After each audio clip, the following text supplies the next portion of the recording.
o kere enu n'ala mgbe nke oke kpara ụmụ mmadụ ncha wee si na ụmụ Izrel bụ nke ya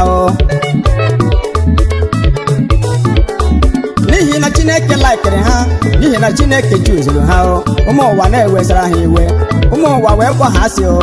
ebe ọ bụ na Izrel na-aga ọtụtụ mmadụ chọrọ ịgba ha ọgụ ma mekwelu umeala etu ọbụla o siri dị mmeri na-abụkwa nke ha n'ụwa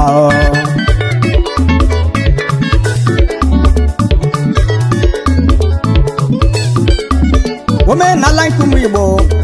atụtụ ilu be anyị etu ụmụ nwaanyị anyị si eke ekike ọ dị n'akwụkwọ nsọ garuo na Old Testament lere iwu niile nakwa omenala Igbo ị ga-afụ na ụmụ Igbo na-aza na anị nchaba bụrụ Izrel donu bụ ike ụmụnne m ọgịnị dị ka anyị na-azọ ọgịnị na-esere anyị okwu onye mere anyị gboro adị mma ọka ọ bụ sọsọ m ga-eri